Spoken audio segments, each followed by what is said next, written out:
Welcome to Global Watch. Please subscribe and hit the bell icon for more breaking updates. In a historic and far-reaching decision, the U.S. Supreme Court has struck down the Trump-era tariff regime, sending shockwaves through the world of international trade and American politics alike. The court ruled that the president overstepped legal bounds by invoking the International Emergency Economic Powers Act to impose sweeping tariffs on foreign goods, a move that bypassed the traditional checks and balances of government. The majority opinion, authored by Chief Justice Roberts, reaffirmed that only Congress holds the constitutional authority to regulate commerce and levy tariffs, restoring a crucial balance of power between the legislative and executive branches. The immediate impact is enormous. Tariffs on $350 billion in goods are now void, instantly changing the landscape for importers, exporters, and consumers across the country. This decision offers long-awaited relief to thousands of American businesses, many of which have struggled under the weight of higher costs and supply chain disruptions caused by the tariffs. It also opens the door to potential refunds of over $100 billion, a windfall that could help companies recover, reinvest, and even expand their operations. The ruling signals a possible end to years of costly trade wars and paves the way for renewed cooperation and negotiation between the U.S. and its global trading partners. Global markets, which have been rattled by uncertainty and retaliatory tariffs, now have a chance to reset and stabilize, potentially boosting investor confidence worldwide.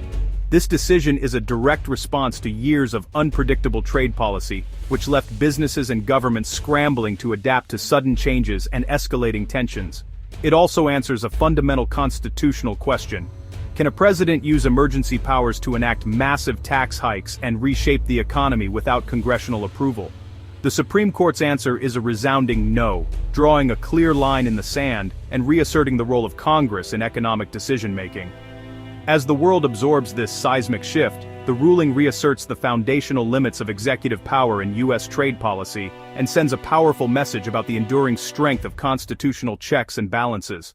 The precedent set today will shape American and global commerce for years to come, influencing how future leaders approach trade, law, and the balance of power.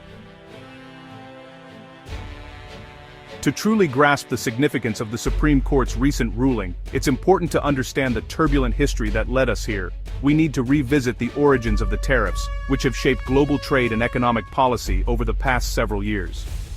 The trade conflict erupted in 2018 when President Trump imposed sweeping tariffs on steel and aluminum imports, citing national security concerns. These initial measures quickly expanded, targeting China and a host of other countries, and sparking a global trade war that would last for years. The administration's aggressive use of the International Emergency Economic Powers Act marked a dramatic escalation, stretching executive authority to new and controversial limits. This move set a precedent for future administrations, raising questions about the balance of power between the executive and legislative branches. Tariff rates fluctuated wildly, often announced with little warning. This unpredictability created chaos for businesses, investors, and global supply chains, forcing companies to adapt on the fly and sometimes absorb heavy losses. By April 2025, tariffs on Chinese imports had soared to an astonishing 145%. Similar measures were imposed on Indian goods, making long-term planning nearly impossible for importers and manufacturers who relied on global supply chains. The final escalation came just weeks before the Supreme Court's intervention, with a sweeping 100% tariff slapped on all remaining Chinese imports. This move sent shockwaves through the business community and further strained international relations. This unpredictable and volatile environment set the stage for a constitutional showdown as businesses, lawmakers, and legal experts questioned the limits of presidential power in trade policy.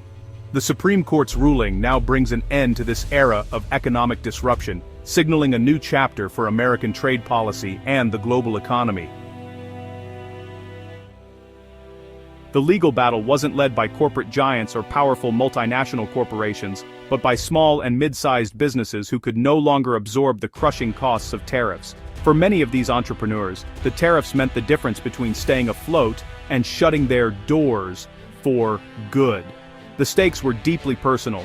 Livelihoods, family businesses, and entire communities hung in the balance. Entrepreneurs like Rick Woldenberg and Victor Owen Schwartz spearheaded the lawsuit, arguing that the president's tariffs were an unconstitutional tax imposed without Congress. they stepped forward not just for themselves, but for thousands of others facing the same threat. Their case, presented by former federal judge Michael McConnell, centered on the separation of powers. Only Congress can levy taxes. This fundamental principle, they argued, was at the heart of American democracy and had to be protected. The plaintiffs' stand attracted support from the Chamber of Commerce, state attorneys general, and former judges, who recognized the far-reaching implications of the case. It wasn't just about tariffs anymore, it was about the rule of law. As more voices joined, the lawsuit transformed into a broad-based challenge, uniting people from different industries and backgrounds in a common cause. This coalition argued that the executive branch had overstepped its bounds, making the case about defending constitutional order, not just trade policy. Their message was clear: no one, not even the president, is above the law. The Supreme Court's decision vindicates their fight, restoring the balance of power and reaffirming the importance of checks and balances in government. The courage of these small business owners reshaped the legal landscape for all. Their willingness to stand up despite the odds inspired others to believe in the power of collective action. Their victory is a testament to the power of determined citizens in the face of unchecked authority. It shows that ordinary people can make extraordinary change when they refuse to back down. The case will be remembered as a pivotal moment in the defense of constitutional limits, and as a reminder that the spirit of David can still triumph over Goliath in the courts.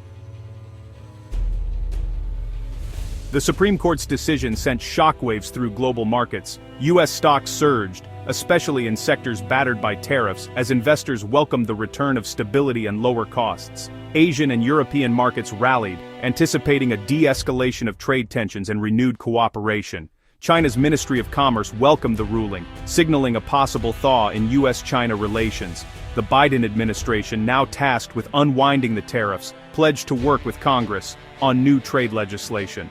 While the broader economy stands to benefit, domestic industries like steel and aluminum, once shielded by tariffs, now face renewed competition and uncertainty. The ruling highlights the complex trade-offs in any trade policy shift. Policymakers must now balance open markets with support for vulnerable industries. The Supreme Court's ruling is a political earthquake, reasserting Congress's authority over trade and curbing the president's unilateral power. For years, the executive branch expanded its reach, especially in foreign policy and national security, culminating in the Trump administration's aggressive use of emergency powers. The court's decision draws a clear line. National emergencies cannot justify bypassing Congress on major economic decisions. This precedent will constrain future presidents, ensuring that sweeping trade policies require legislative debate and consent. The judiciary's intervention reinforces its role as a co-equal branch, upholding the Constitution's checks and balances. Trade policy must now be crafted through negotiation and compromise in Congress, not by executive decree. The era of trade policy by tweet is over. Legislative process is back at the center. America's system of checks and balances emerges stronger from this ruling. The Supreme Court's decision creates clear winners and losers across the U.S. economy. Importing businesses and consumers benefit immediately from lower costs and the prospect of tariff refunds, boosting investment and spending. Prices on everyday goods are expected to fall, easing inflation and increasing purchasing power for American families. However, industries like steel and aluminum, once protected by tariffs, now face tough global competition and potential job losses. Policymakers must manage this transition, supporting affected workers and communities through retraining and targeted investments. The challenge is to harness the benefits of open trade while cushioning the blow for those most impacted. The path forward requires thoughtful legislation and new trade agreements that address unfair practices without resorting to blunt tariffs. The goal, a competitive, fair, and inclusive American economy. The real story of the tariff wars was lived by small business owners who faced existential threats from unpredictable costs and supply chain chaos. Entrepreneurs like Rick Woldenberg described their struggle as a fight for survival, forced to constantly adapt to shifting tariffs. The Supreme Court's decision is a lifeline, ending years of uncertainty and allowing small businesses to plan and invest again. The ruling validates their claim that they were subjected to an unlawful tax, restoring fairness to the marketplace. Yet, the scars remain: financial losses, strained relationships, and immense stress. Meanwhile, workers in protected industries now face new uncertainties as foreign competition returns. The challenge ahead is to craft trade policy that supports both small importers and domestic manufacturing workers. America's economic future depends on balancing these human stories.